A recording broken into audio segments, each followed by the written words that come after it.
پھر جا کے وہ پلان کرتا تھا کہ اب تھوڑا پایا کھود کے اس میں کچی اینٹوں کی ایک دیوار بنانی ہے. دو پڑوسی مل کر سوچتے تھے بھائی تمہارے پاس کچھ ہے, ہمارے پاس. وہ کہا بھائی دیکھو اس وقت میرے پاس نہیں ہے. یہ کہتا تیرے پاس؟ بولا ہاں میرے پاس 250 روپے ہے. تو اینٹیں والتے ادھار اور گارا وغیرہ یہ اور مزدوری کا پیسہ ہو جائے گا. اینٹ والے کو اپنے دونوں مل کر تھوڑے تھوڑے ادا کریں گے, اور دونوں مل کر ایک دیوار بناتے تھے اور مٹھائی تقسیم کرتے تھے محلے میں کہ بھائی ہماری دیوار جو ہے نا وہ گارے مٹی کی بن گئی. اتنا خوش ہوتا تھا.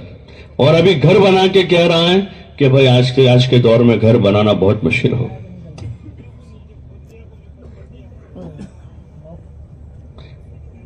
تو ساری ذمہ داری کس نے لے رکھی ہے؟ ما من دابۃ فی الارض الا علی اللہ رزقها, کہ اللہ کے ذمہ ہے. وہ تو جو بچے آ گئے وہ بھی اللہ کے ذمہ ہے. فیملی پلاننگ کر رہے ہیں جو کہ وہ کون ان کو کھلائے گا, کون پڑھائے گا ان کو, کہاں سے فیس لائیں گے. اللہ کہہ رہے ہیں قرآن شریف, لا تقتلوا اولادکم خشیۃ املاق, کہ فقر کے خوف سے اپنے اولاد کو قتل نہ کرو. قتل کے خوف سے اپنے اولاد کو قتل نہ کرو. ان کو بھی اللہ روزی دیتا ہے, تم کو بھی اللہ دیتا ہے. کہ ان کا روزی کون دے گا؟ اللہ ہی دے گا. لا تقتلوا اولادکم خشیۃ املاق نحن نرزقهم وإياكم. ابھی تو آئے نہیں لیکن ان کا پہلے تذکرہ کہ ان کی روزی ہمارے ذمہ ہے. کون کہہ رہا ہے؟ ابھی وہ بچے آئے نہیں دنیا میں, لیکن ان کا پہلے تذکرہ اللہ کر رہا ہے کہ ان کی روزی ہمارے ذمہ ہے. اس لیے دیکھو اس وقت آنے والے ہم سے اچھا ہی کھا رہے ہیں. ارے کھا رہے نہیں کھا رہے. جس کے گھر جہاں بھی غریب کے گھر بھی آ رہا ہے وہ جس وقت اس عمر کا تھا اس سے اچھا ہی کھا رہا. اور آگے جو آئیں گے ان کی ذمہ داری بھی کس کے ذمہ ہے؟ اللہ کے ذمہ. یہ ساری وہی باتیں ہیں کہ ہم نے ابھی اپنے رب کو پہچانا نہیں ہے, اس لیے ہم نے بھی آواز میں آواز ملا دی دنیا کی. اور ہمیشہ یہی رہا کہ نبیوں کی آواز اور زمانے کے لوگوں کی آواز میں زمین آسمان کا فرق رہا. جیسے میں نے عرض کیا نا کہ مکہ میں حضور صلی اللہ علیہ وسلم کو لوگ صادق الامین کہتے تھے کہ آپ سچے ہیں, آپ امانت دار ہیں. لیکن جب یہ اچھی سچی بات لے کر آئے تو ایک دم وہ یہ بات ان کے لیے اجنبی ہو گئی. سچی بات کہہ رہی آپ نے, قولوا لا الہ الا اللہ تفلحوا, جو دنیا کی سب سے سچی بات ہے. سارے نبیوں نے یہ بات کہی تو اس بات پر وہ ایک دم بفر گئے, ایک دم بفر گئے. اور آپ کے ساتھ اتنا محبت کا تعلق رکھنے والے, آپ کو صادق الامین کہنے والے, بچہ بچہ آپ کی عزت کرتا تھا مکے میں, وہ ایک دم بفر گئے سب.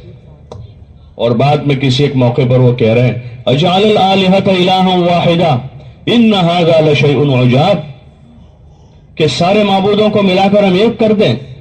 کیسی عجیب بات کرتے ہیں کہ یہ سب سے تو ہوتا نہیں ہے.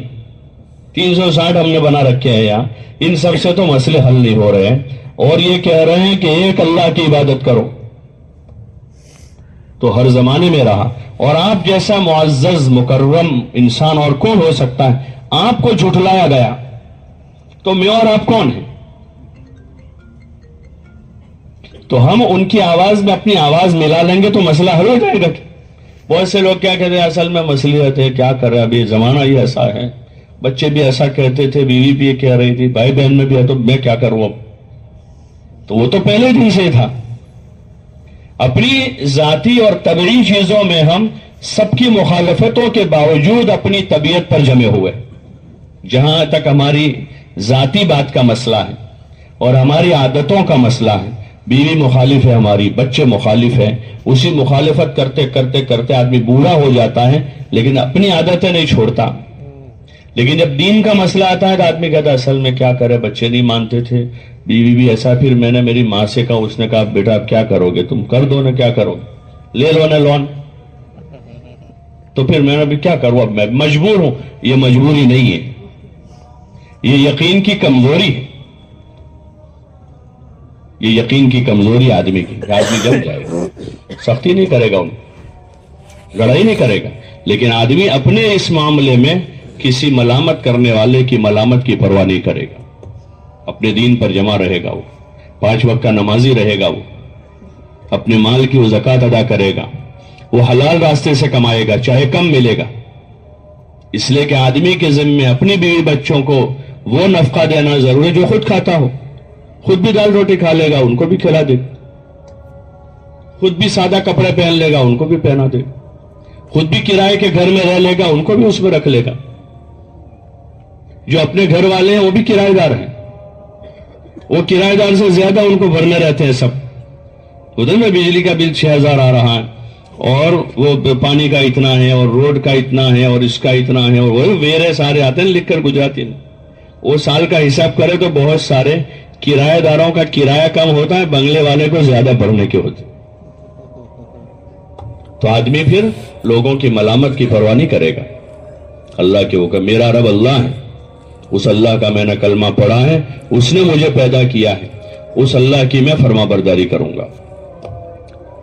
ثم استقاموا، کہ آدمی جم گیا ہے، بیوی مقابلے میں آئی، کبھی بچے مقابلے میں آئے ہیں، کبھی خاندان مقابلے میں آیا ہے، کبھی قوم مقابلے پر ہیں. نبیوں کے واقعات میں یہ ساری چیزیں ہیں.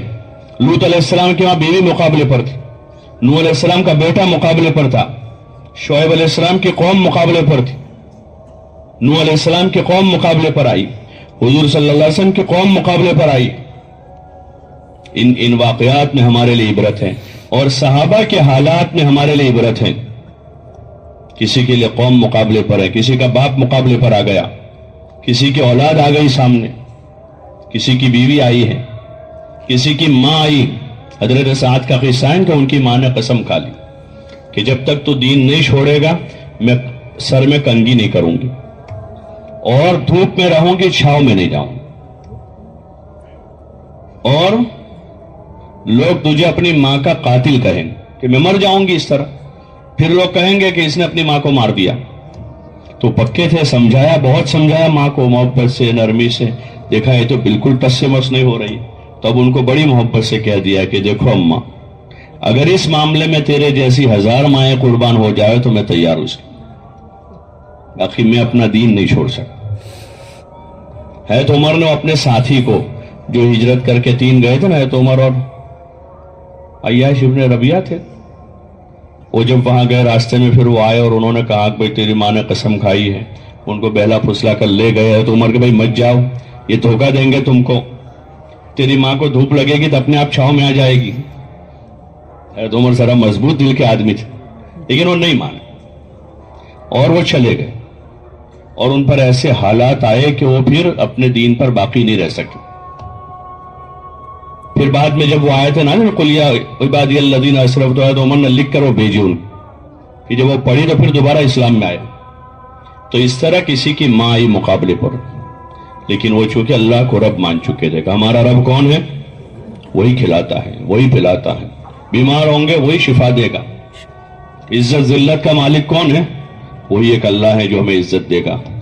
کوئی اس کو جو اسے عزت دے دے اس کو کوئی ذلیل نہیں کر سکتا ہے، اور جس کی ذلت کا وہ فیصلہ کر لے راتوں رات اس کو تخت چھوڑنا پڑتا ہے. اس کے لیے اس ملک میں 1 انچ زمین نہیں رہتی باقی کے بو رہا رہے، کیونکہ اوپر سے اس کی ذلت کا فیصلہ ہو چکا ہے. قل اللہم مالک الملک تؤتی الملک من تشاء وتنزع الملک ممن تشاء وتعز من تشاء وتذل من تشاء. کہ عزت کا مالک اور پورے ملک کا مالک ایک اللہ ہے، پورا ملک اسی کا ہے.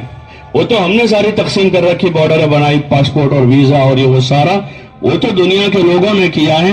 ملک اللہ کا ہے، اس میں اس کا کوئی شریک نہیں. قل اللہم مالک الملک، کہ پورے ملک کا مالک ایک اللہ ہے. تؤتی الملک من تشاء، وہ جسے چاہتا ہے اس ملک پر حکومت پر بٹھاتا ہے. صدیوں تک اس نے مسلمانوں کو بھی بٹھایا، اور ابھی جس کو بٹھایا ہے اس کے بٹھائے ہوئے ہیں. جس دن وہ چاہے گا راتوں رات اتار دے گا، کوئی اتارنے نہیں جائے گا. سب لوگ کوشش کر رہے ہیں کہ اس کو اتار دیں، لیکن اگر وہاں سے فیصلہ نہیں ہوا تو کوئی نہیں اتار سکتا. لیکن جس دن وہاں سے فیصلہ ہو گیا تو پھر وہ اس فیصلے کو روکنے والا کوئی نہیں ہو سکتا. نہ کوئی اپنی ذاتی طاقت ہوتی ہے، نہ کوئی جمہوری طاقت ہوتی ہے، نہ کوئی عوامی طاقت ہوتی ہے کہ فیصلہ اوپر سے ہوا ہے. نہ کوئی ایٹم بم کسی کو بچا سکتا ہے، نہ کوئی اپنا دستہ اور اپنے باڈی گارڈ اور رکشک بچا سکتے ہیں، بلکہ اگر جس دن فیصلہ ہو جائے تو رکشک بھکشک ہو جاتے ہیں کہ فیصلہ کے اوپر سے کچھ اور ہو چکا ہے۔ وہ رب ہیں جس کے ہاتھ میں پورا نظام ہے، ہزاروں سال کی تاریخ اس کی شاہد ہے، اس زمین کی، کہ یہاں اس زمین پر وہی لوگ کامیاب ہوئے ہیں جنہوں نے اس اللہ کی اطاعت کی ہے، اس کی فرما برداری کی ہے۔ اسی کا پھر انتم الاعلون ان کنتم مومنین، کہ تم ہی سر بلند رہو گے اگر تم ایمان والے ہو۔ یہ آخری فیصلہ ہے، یہ فائنل ڈیسیژن، انتم الاعلون ان کنتم مومنین، یہی شرط ہے بس، چاہے ان کے پاس مال ہو نہ ہو، بغیر مال کے خدا ان کو زمین کا وارث بنا دے گا۔ وَلَقَدْ كَتَبْنَا فِي الزَّبُورِ مِن بَعْدِ الذِّكْرِ أَنَّ الْأَرْضَ يَرِثُهَا عِبَادِيَ الصَّالِحُونَ، کہ ہم اس زمین کا وارث نیک لوگوں کو بنائیں گے۔ یہ فیصلہ اوپر کا ہے، یہ اللہ کا فیصلہ، لیکن جب نیک نہیں رہیں گے تو پھر کیا ہوگا کہ بدوں میں بد سے بدتر آئیں گے۔ اس لیے نبیوں نے آ کر اس کی محنت کی، اور جب اس محنت کے نتیجے میں ایک مجموعہ تیار ہو جاتا تھا تو پھر اوپر سے مدد آتی تھی، بڑی بڑی سلطنتیں گر جاتی تھی۔ قیصر کی صدیوں پرانی سلطنت، پرشین امپائر اور رومن امپائر، قیصر اور کسرا، وہ سب ڈھیر ہو گئے صحابہ کے سامنے۔ وہ اس طرح آ گئے کہ جیسے غلام آقا کے سامنے آتے ہیں۔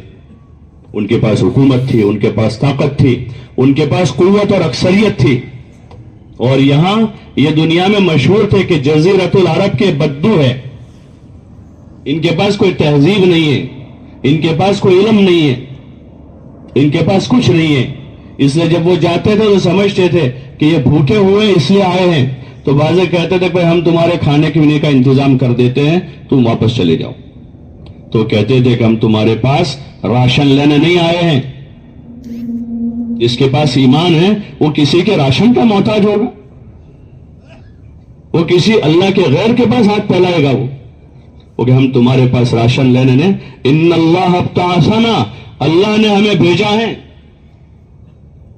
لنخرج العباد من عبادت العباد الى عبادت رب العباد، کہ ہم لوگوں کو لوگوں کی غلامی سے نکال کر ایک اللہ کی غلامی میں داخل کرنے کے لیے آئے۔ یہ ہمارا مقصد ہے۔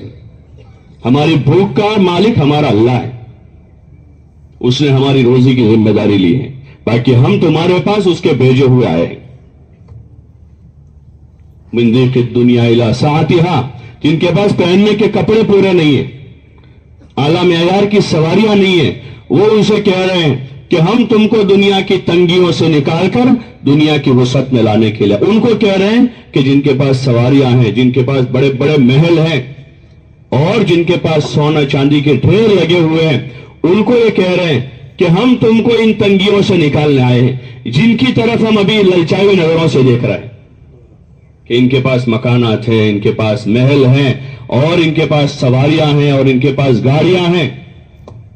اللہ تعالیٰ ایک جگہ کہہ رہا ہے کہ اگر ہم کو اہل ایمان کے ایمان کا خطرہ نہ ہوتا تو ہم ان کے گھروں کی چھتوں کو سونے کی بنا دیتے، اتنا ہم ان کو دیتے، اس لیے کہ سارا ملا کر بھی وہ جو ہے مچھر کا پر نہیں ہے،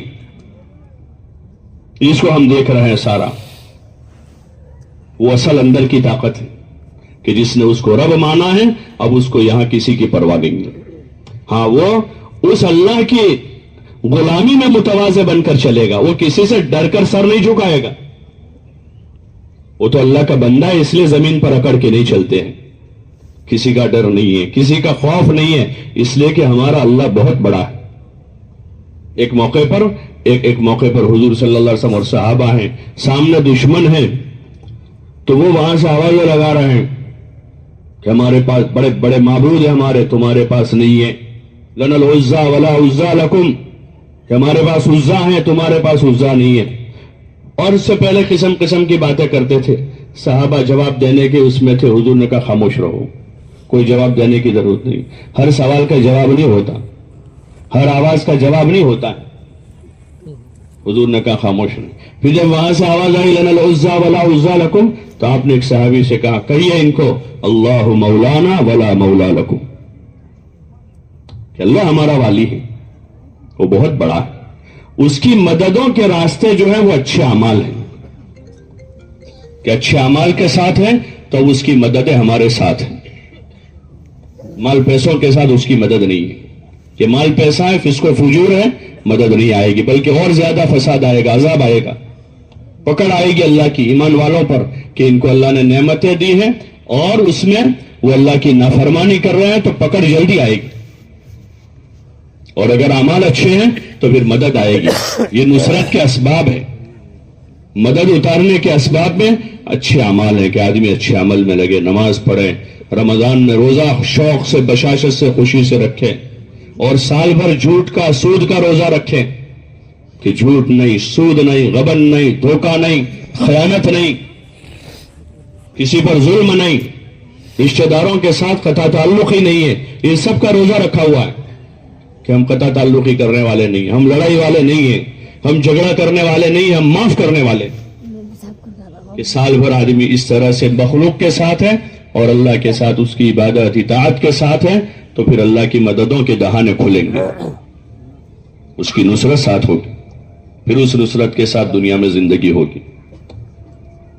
اس نصرت کے ساتھ اب آدمی جی رہا ہے کہ اللہ کی مدد کے ساتھ، دل کے سکون کے ساتھ، اسباب میں برکت کے ساتھ، سخاوت کے ساتھ ہے. اب اس کو جمع کرنے کی فکر، خرچ کرنے کی فکر ہو کہ میں اپنے جیتے جی اپنے مال کو ٹھکانے لگا دوں، یعنی اس کو انویسٹ کر کے جنت میں اس کا اپنا سامان تیار کر لوں، جو اصل ٹھکانہ ہے. پھر آدمی لگائے گا غریبوں پر، یتیموں پر، اللہ کے دین کے تقاضوں پر. جتنے تقاضے اللہ نے بتائے ہیں یہ تقاضے مال لگانے کے. پھر رشتہ داروں کو آدمی دے گا، ماں باپ کی خدمت کرے گا اپنے مال سے اور اپنی جان سے خدمت کرے گا، بجائے آدمی لایانی میں، ایران توران میں، غفلت کے اڈوں پر اپنا وقت ضائع کرنے کے ماں باپ کے قدموں میں بیٹھے گا. بچوں کو وقت دے گا آدمی، بجائے ایران توران میں وہاں آدمی اپنا مال لگانے کے، اپنی چاہتوں پر لگانے کے، وہ اپنے بھائی بہنوں کی، اپنے رشتہ داروں کی ضرورتوں کو دیکھے گا کہ بھائی بہنوں میں کوئی ضرورت مند ہے، کوئی محتاج ہے، کوئی مسکین ہے، محلے میں کوئی ضرورت مند ہے، مجھے اللہ نے دیا ہے کہ ان کی ضرورتوں پر آدمی اور دل کھول کے لگائے گا. اور آدمی آخرت اس امید پر لگائے گا کہ میرا یہ صدقہ میری بری موت کی حفاظت کا ذریعہ بنے گا، میں اس کو لقمہ کھلا رہا ہوں، قیامت میں خدا مجھے کھلائے گا. احسان نہیں جتائے گا آدمی. پھر دے کر آدمی اس کا بورڈ نہیں چھپوائے گا، بلکہ اس طرح دے گا کہ داہنے ہاتھ سے دیا ہے، بائیں ہاتھ کو پتہ نہیں. ماں کو دیا ہے تو ابا کو پتہ نہیں، ابا کو دیا ہے تو اماں کو نہیں کہا کہ میں نے ان کو 100 روپے دیے. بہن کو دیا ہے تو آدمی بیوی کو نہیں بتائے گا، اور بیوی کے رشتہ داروں پر خرچ کیا ہے تو یہاں ماں کو نہیں بتائے گا. اس طرح خاموشی سے آدمی دے گا. اپنے دوست کی مدد کی ہے، دوسرے دوستوں کو نہیں کہے گا کہ میں نے اس کو دیے، بلکہ خاموشی سے دے گا آدمی. ضرور یہ سمجھے گا کہ اس مال میں ان کا حق ہے، اصل ان کا میرے پاس آیا ہے، اللہ نے مجھے دیا ہے، مجھے ذریعہ بنا رہا ہے کہ یہ حاجت مند لوگوں تک میں پہنچاؤں. یہ اللہ نے مجھے ذریعہ بنایا اور اس کے بدلے میں اللہ مجھے یہ دے گا کہ مال میں برکت دے گا، دنیا میں بری موت سے حفاظت کا سبب ہوگا، جنت میں داخلے کا سبب ہوگا، مصیبتیں بلائیں اس کے ذریعے سے ٹل جائے گی، بیماریوں سے خدا محفوظ رکھے گا.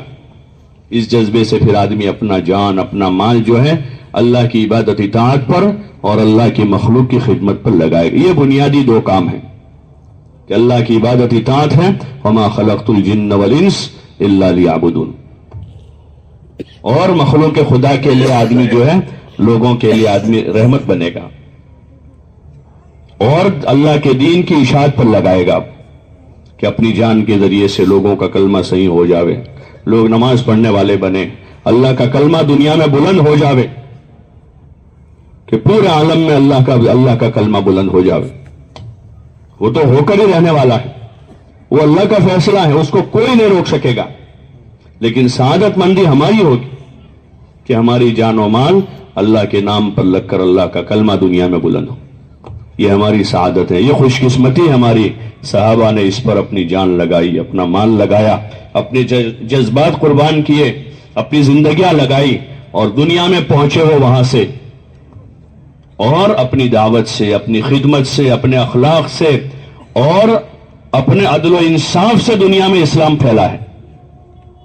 دنیا میں جو اسلام پھیلا ہے، ہندوستان میں بھی جو اسلام آیا ہے پہلی صدی میں، ہمارے گجرات کے ساحل پر جو آئے صحابہ اور ادھر کیرلا میں جو آئے ہیں، تو وہ ان کی زندگی دیکھ کر یہاں کے لوگوں نے اسلام قبول کیا۔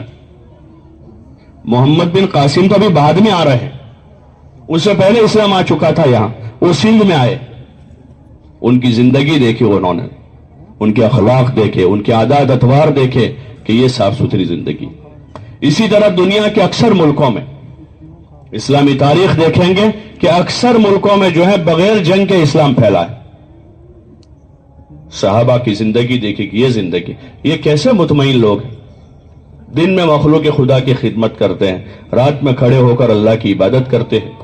بڑے بڑے بادشاہوں نے اپنے جاسوس بھیجے ان کے علاقوں میں کہ دیکھو ان کو کیا کرتے ہیں، بولے دن میں یعنی بڑے سکون کے ساتھ رہتے ہیں، ایک دوسروں کی خدمت کرتے ہیں، اور رات میں رات کے راہب ہیں، اللہ کے سامنے کھڑے ہو کر عبادت کرتے ہیں، اور ان کے بڑے اور چھوٹے ایک ساتھ رہتے ہیں۔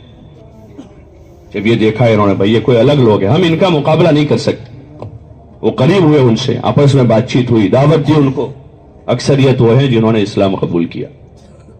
تو اس لیے وہ ایک مبارک زندگی ہے جو ہمارے پاس امانت ہے، یہ پوری انسانیت کی امانت ہے، یہ پوری انسانیت کی امانت ہے، ایمان، اعمال، اخلاق اور ایک پاکیزہ زندگی جو پوری انسانیت کی امانت ہمارے پاس، اس کو لے کر اس نیت کے ساتھ کہ پورے عالم میں کیسے پھیلے، یہ امانت ہمارے پاس جو ہے، لوگوں کی امانت ہے، ہم ان تک کیسے پہنچا دیں۔ یہ پاکیزہ زندگی، یہ پرسکون زندگی، یہ عافیت اور راحت والی زندگی، یہ ہمارے پاس امانت ہے۔ ہم اس کو سیکھتے ہوئے، اس پر عمل کرتے ہوئے، ہم اس کو لے کر پھریں دنیا میں۔ اگر ہم اس کو سیکھتے ہوئے، سکھاتے ہوئے، عمل کرتے ہوئے اس کو لے کر ہم چلیں گے پھریں گے تو اپنے آپ اس میں کشش ہے، جیسے مقناطیس میں کشش ہے۔ جب یہ زندگی لوگ دیکھیں گے قریب آئیں گے، پوچھیں گے کوئی یہ کیا ہے، یہ کیا کرتے ہیں آپ اس طرح ایک ساتھ بیٹھ کر کھاتے ہیں، ایک ساتھ بیٹھ کر کھاتے ہیں، آپ کے جوان اپنے ماں باپ کی خدمت کرتے ہیں، یہ کشش ہے اس میں۔ آپ کا مالدار اپنے غریبوں پر اپنا مال خرچ کرتا ہے، یہ کشش کی چیز ہے۔ آپ کے لوگ اپنے بیماروں کی اس طرح خدمت کرتے ہیں، یہ کشش کی چیز ہے۔ آپ کے لوگ اپنے مصیبت زدہ لوگوں کو اس طرح تعزیت کرتے ہیں، ان کا حوصلہ بناتے ہیں، یہ اس میں کشش ہے، یہ مقناطیس ہے۔ اسلام جو ہے، اسلام اس میں کشش ہے، یہ بذات خود اس کا ذاتی حسن ہے۔ جیسے سورج اپنی روشنی لے کر آتا ہے، دنیا کے کونے کونے میں اجالا کر دیتا ہے، ایسے اسلام اپنی ایک روشنی لے کر آیا ہے، دنیا کے کونے کونے میں اس نے اجالا کیا۔ لیکن ابھی وہ مدھم پڑا، وہ ہماری وجہ سے ہوا کہ ہم نے وہ صحیح چیز کو پیش نہیں کیا۔ اس لیے ضرورت اس کی ہے کہ ہم اس کو سیکھتے ہوئے، سکھاتے ہوئے، خود اپنی ذات سے محتاج بن کر اپنی جان، اپنا مال لے کر راہ خدا میں نکلیں، اس کو سیکھیں۔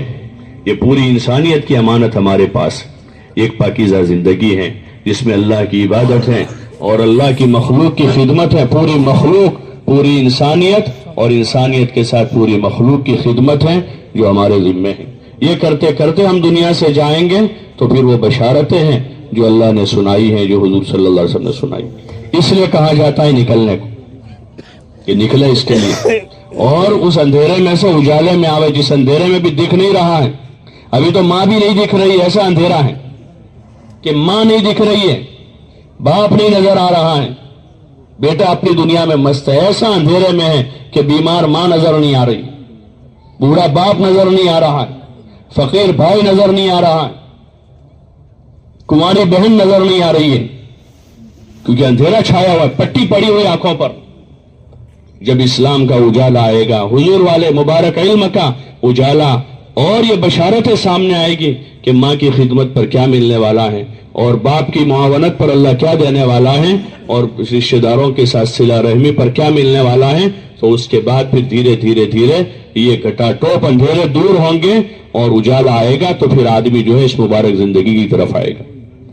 یہ اندھیرا دور کرنے کے لیے جماعت میں جانا ہے۔ اس لیے آپ حضرات سے گزارش ہے، درخواست ہے، سب طے کریں انشاءاللہ کہ اس اندھیرے کو ہم دور کریں گے انشاءاللہ۔ کون کون کریں گے؟ ہاں اس کو دور کرنے کا یہ راستہ کہ راہ خدا میں نکل کر اس اندھیرے کو دور کرنا ہے اور اجالے میں آنا ہے تاکہ نظر آ جائے، سب صاف ستھرا نظر آ جائے اور ہم ساری چیزوں سے دنیا کی زندگی میں ہم فائدہ اٹھا سکیں کہ صاف ستھرا دکھتا ہے تو آدمی فائدہ اٹھاتا ہے۔ اس لیے ہمت کر کے کھڑے ہو کر پیش کریں، ہمت کر کے کھڑے ہو جاوے۔ بات سنتا ہے آدمی، دل میں بات آتی ہے لیکن فوراً جو ہے شیطان کی طرف سے فٹافٹ میسج شروع ہوں گے، اب تو یہ بات تو برابر ہے، بہت اچھی ہے، یہی اصل ہے، لیکن وہاں ابھی کاروبار ہے، یہاں بیوی، یا فٹافٹ پرانے مسئلے اتنے دور کے جو کبھی یاد نہیں تھے سارے یاد آ جائیں، اور باوجود یہ کہ 2 سال کا اناج پڑا ہوگا اور 10 سال تک کھائے اتنا بیلنس پڑا ہوگا، پھر بھی یہ ہوگا بھائی کیا ہوگا کہ ہم چلے جائیں گے۔ تو شیطان یعدکم الفقر ویأمرکم بالفحشاء، فقر کا خوف دلائے گا اور گناہوں اور فواحش کی طرف لے جائے گا۔ اللہ یعدکم مغفرۃ وفضلا، اور اللہ مغفرت اور فضل کا وعدہ کرتا۔ اللہ کے وعدے پر لبیک کہیں۔ کس کے وعدے پر؟ ہاں، ورنہ شیطان قیامت میں ہاتھ اونچے کر دے گا۔ ہوتا ہے بڑے بھروسے کرتا ہے آدمی کہ بہت بڑا ویپاری ہے، پیسہ انویسٹ کیا ہے، بڑی بڑی باتیں کرتا ہے، اور پھر ایک دن آتا ہے آج ادر ہو گئے۔ تو شیطان وہی کرے گا کہ اللہ نے اس میں ذکر کیا کلام پاک میں کہ شیطان آج ادر کرے گا اور کہے گا لا تلومونی فلوموا انفسکم، ایک وعدہ اللہ کا تھا، ایک وعدہ میرا تھا، اللہ کا وعدہ سچا تھا، میں جھوٹا تھا، تم کو پتا تھا۔ وہ یہ کہے گا کہ تم کو پتا تھا کہ میں جھوٹا تھا، اللہ کا وعدہ سچا تھا، تو اللہ کا وعدہ کیوں نہیں مانا تم نے؟ لا تلومونی فلوموا انفسکم، کہ تم مجھے ملامت مت کرو، اپنے آپ کو ملامت کرو۔ تو اس لیے وہ ادھر کر دے گا اس لیے گزارش ہے، درخواست ہے کہ ہمت کر کے کھڑے ہو کر پیش کریں کہ انشاءاللہ اس مبارک زندگی کو سیکھنے سمجھنے کے لیے 4 مہینے کے لیے تیار۔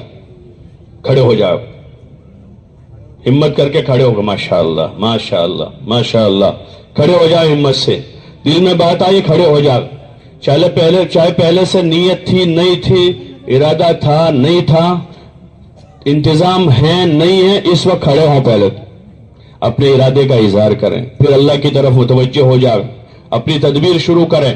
انشاءاللہ اللہ نے چاہا اللہ پاک راہیں کھولے گا، آسانیاں کرے گا، کچھ صدقہ دیں، دعا مانگیں، ماشاءاللہ اللہ مبارک فرماوے، اللہ قبول فرمائے، اور کھڑے ہو جائیں اور پیش کریں اور پیش کریں۔ چھٹی کا مسئلہ ہے، اس کے لیے آپ کوشش کر لیں آگے، اللہ حل کرے گا اس کو۔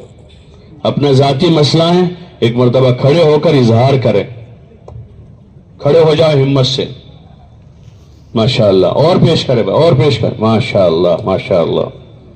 جتنا جلدی نکل کر اس کو سیکھیں گے اتنی زندگی جلدی آسان ہوگی، اور جتنا تاخیر کریں گے اتنی مشقت زیادہ اٹھائیں گے، جتنا جلدی کریں گے اتنی آسانی ہوگی۔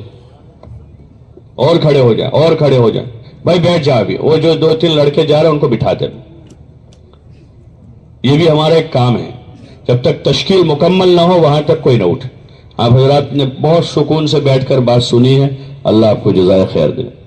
اب دل ہی دل میں اپنے آپ کو ٹٹولیں اور اندر ہی اندر اپنے آپ کو جھنجھوڑیں اور اپنے آپ کو کھڑا کریں، جو کھڑا ہوگا وہ چلے گا، بیٹھے بیٹھے نہیں چلتا آدمی۔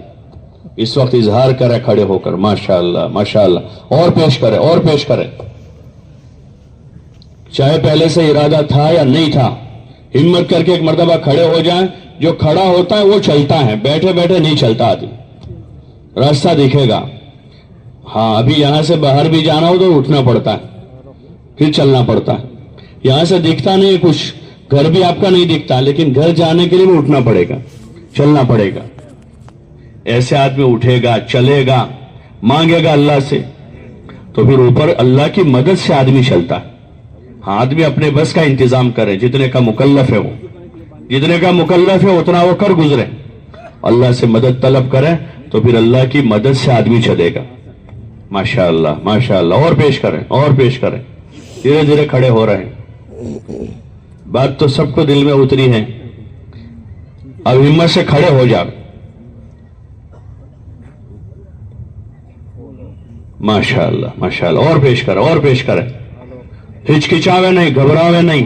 جس اللہ کے راستے میں جانا ہے بہت بڑا ہے اور اس کی مدد بہت بڑی ہے اور وہ بڑی قدرت والا ہے، وہ ہمارے جیسا کمزور نہیں، وہ تو بڑی قدرت والا ہے، وہ اندھیرے میں سے اجالا نکالتا ہے اور اجالے میں سے اندھیرا کر دیتا ہے. دیکھو نا دن میں کیسا تھا، دھوپ تھی اور اب اندھیرا کر دیا، اجالا ختم ہو گیا. دھوپ تھی، گرمی لگ رہی تھی دوپہر میں، پنکھے چل رہے تھے دوپہر میں، گھروں میں پنکھے چل رہے تھے، اور اب لوگوں کو کپڑا پہننا پڑ رہا ہے. ایسی ٹھنڈک اس نے کی ہے. یہ قدرت ہے کہ گرمی میں سے سردی، سردی میں سے گرمی، اندھیرے میں سے اجالا، اجالے میں سے اندھیرا. ایسے ناموافق حالات کو موافق وہ کرے گا جو موافق حالات کو کبھی ناموافق کر دیتا ہے. ماشاءاللہ. اور کھڑے ہوں، اور کھڑے ہوں، ہمت کریں، ہمت کریں. یہ بچے بیٹھ جاؤ، بیٹا بیٹھ جاؤ، ابھی تھوڑی دیر بیٹھ جاؤ اور ہمت کریں. جو ہچکچا کے رہ گیا سو رہ گیا وہ، جس نے لگائی ایڑ وہ خندق کے پار تھا. جو ہچکچایا تو سال ہاں سال گزر گئے. کتنے اجتماعات میں آپ لوگ آئے، کتنی مرتبہ بیان سنا اور نیت بھی گئے جائیں گے جائیں گے، لیکن ہچکچا گئے. کیا کریں بھائی، ابھی جاویں تبھی جاویں، اس مہینے جاویں اگلے مہینے جاویں، اس اجتماع سے جاویں اگلے اجتماع سے. اسی میں کسی کے 20 سال، کسی کے 30 سال، کسی کے 40 سال گزر گئے. لیکن شاعر کہتا ہے جس نے لگائی ایڑ وہ خندق کے پار تھا. اگر ہمت کر کے کھڑے ہو جائیں گے اللہ آسان کر دے. اچھا آپ حضرات ذرا آگے آ جاؤ، سب ادھر تخت کے قریب آ جاؤ. جو کھڑے ہو ذرا ان کے لیے جگہ بناؤ، ان کو آنے دو آگے. اور بھی جو آنا چاہے راستے میں سے لے آؤ. آ جاؤ آ جاؤ آ جاؤ آ جاؤ. ماشاء اللہ ماشاء اللہ. ارے بھائی آدھے تو کھڑے ہو گئے، ہو جاؤ، اللہ مدد کرے گا بھائی. ارے کر لو، آ جاؤ آ جاؤ. ماشاء اللہ، بہت مبارک. اللہ تعالیٰ آپ حضرات کے نکلنے کو قبول فرماوے، خوب ہمت عطا فرماوے، مدد فرماوے. آ جاؤ بھائی، آ جاؤ آ جاؤ بھائی. ابھی اور ٹھہر جائے، تھوڑی دیر ٹھہر جائے، 5 منٹ صبر کر لیں، 5 منٹ ٹھہر جائے. کافی آپ نے صبر کی ہے، اللہ آپ کو جزا خیر. دیکھو یہ اٹھ کر آئے. جو صبر کریں گے جمیں گے، ان کا اجر بھی ان کو ملے گا. آ جاؤ بھائی آ جاؤ. ماشاء اللہ ماشاء اللہ بھائی. اور بھی جس کے دل میں بات آئی کھڑے ہو جا، زیادہ سوچے نہیں. اللہ کی مدد کے سہارے قدم بڑھاوے. اللہ تعالیٰ آسان فرماوے، قبول فرمائے. آپ حضرات جو ادھر چلے جاؤ، ادھر تشکیلی کمرے میں سیدھے چلے جاؤ تشکیلی کمرے میں. ماشاء اللہ.